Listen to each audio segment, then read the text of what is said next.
In the celestial realm of Mount Olympus, where gods and goddesses reign supreme, Hera stands as the fierce and proud queen of the gods. Wife to the mighty Zeus, she rules with an iron will and a heart torn between love and vengeance. Our tale begins with Hera discovering yet another of Zeus's affairs, her rage echoing through the heavens. But this time, she vows, things will be different. Hera, her golden hair adorned with a crown of peacock feathers, paces the marble halls of her palace. She's tired of Zeus's endless infidelities, of being made a fool in front of the other gods. With each step, her anger grows, and the very air around her crackles with divine energy. She decides it's time to teach Zeus a lesson he won't soon forget. In her quest for vengeance, Hera seeks out Hypnos, the god of sleep. She finds him in his dark, quiet cave, surrounded by poppies and night-blooming flowers. With honeyed words and promises of future favors, she convinces Hypnos to cast a deep slumber over Zeus. As the king of the gods falls into a magical sleep, Hera sets her plan in motion.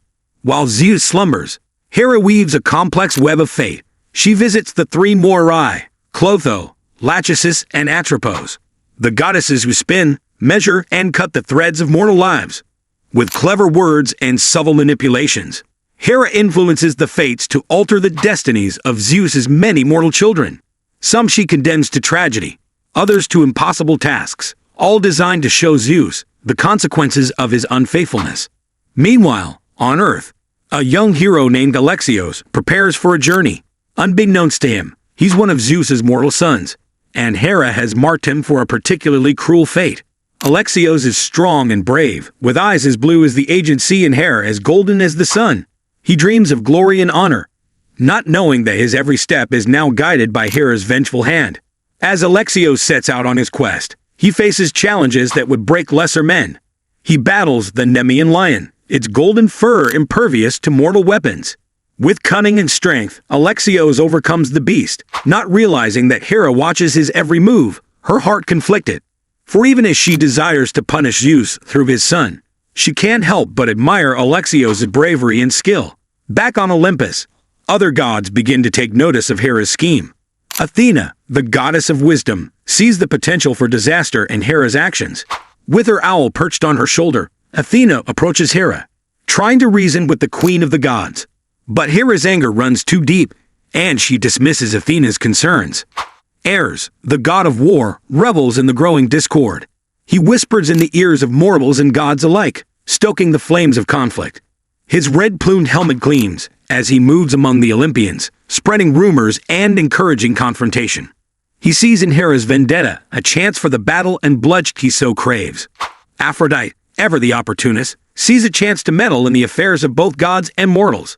With a mischievous glint in her eye, she decides to complicate matters further. She sends her son Eros to shoot his arrows of love in unexpected directions. Soon, mortal kings are falling for servant girls, and goddesses are pining for human heroes.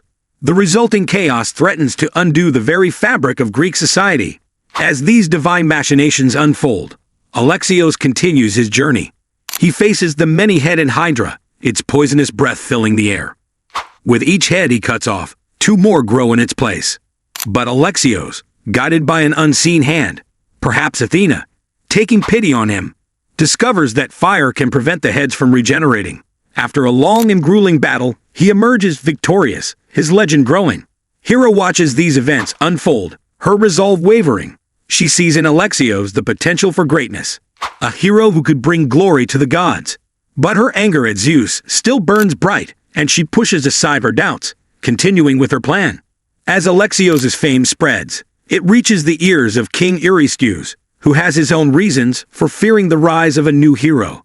Under the influence of Hera's subtle manipulations, Eurystheus sets Alexios a series of seemingly impossible tasks, the 12 labors that will become the stuff of legend.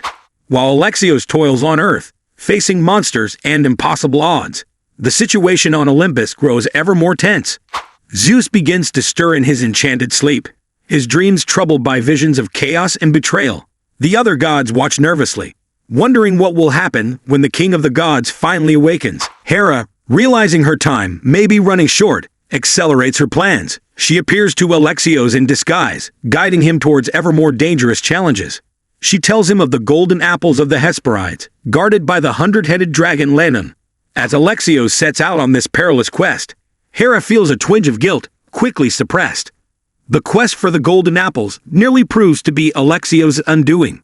The dragon laid him as a fearsome opponent, its many heads attacking from all directions. Alexios fights bravely, but he's outmatched. Just as all seems lost, help comes from an unexpected quarter. Heracles, another of Zeus's sons, arrives on the scene. Together, the two heroes are able to defeat Ladon and retrieve the golden apples.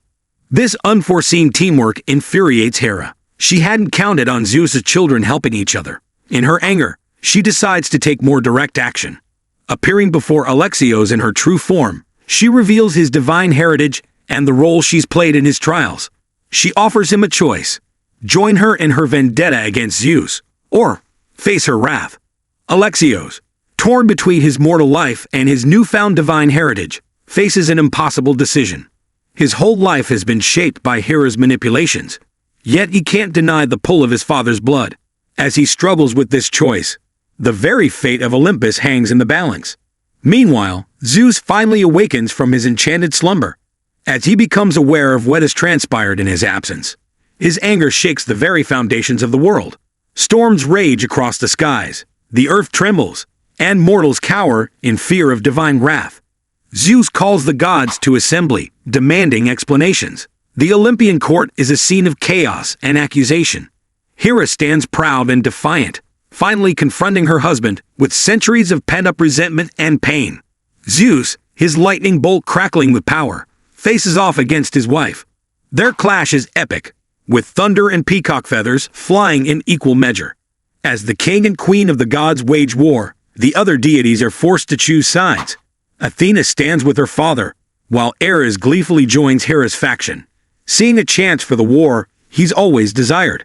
Aphrodite tries to play both sides, her allegiance is as changeable as the tides of love she commands. The conflict spills over into the mortal realm.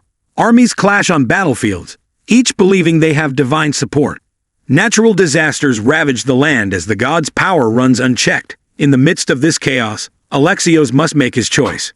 In a moment of clarity, Alexios realizes that the gods' quarrels bring nothing but suffering to the mortal world. With courage born of both his divine heritage and his human heart, he decides to confront both Zeus and Hera.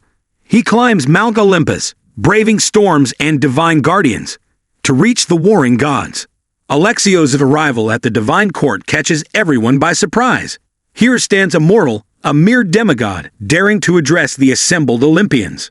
But as he speaks, his words carry weight.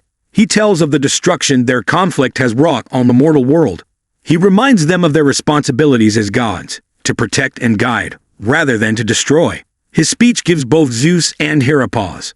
For the first time, they see the consequences of their actions through mortal eyes. The other gods, too, are moved by Alexios' words. Even Ares, usually so eager for battle, finds himself reconsidering his stance. In this moment of quiet, Hera faces her moment of truth. She must decide if her revenge is worth the cost of destroying the very order she's sworn to protect. She looks at Zeus, seeing him not just as her unfaithful husband, but as her partner in maintaining the balance of the world. She looks at Alexios, seeing in him the best of both mortal and divine. With grace and wisdom that befit the queen of the gods, Hera makes her choice. She extends her hand to Zeus, offering reconciliation. It's not forgiveness. There are still issues to be resolved, but it's a start. Zeus, humbled by the events and Alexios' words, accepts. As the divine couple reconciles, a wave of relief washes over Olympus. The storms on earth subside, and a rainbow arches across the sky. Iris' signal that peace has been restored. The gods, chastened by the near disaster, vow to be more mindful of their impact on the mortal world. Alexios, having played a crucial role in resolving the divine conflict, is offered godhood as a reward, but he chooses to remain mortal, to live among humans, and serve as a bridge between the mortal and divine realms. Hera, impressed by his wisdom, blesses him with long life and good fortune. As our tale draws to a close, we see a changed Olympus. Hera and Zeus work to rebuild their relationship, with a new understanding and respect between them. The other gods, too, approach their duties with renewed purpose. And on Earth, Alexios continues his heroic deeds, now with the full support of the gods.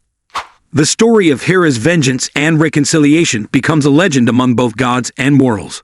It serves as a reminder of the power of forgiveness, the importance of responsibility, and the potential for even the mightiest beings to learn and grow.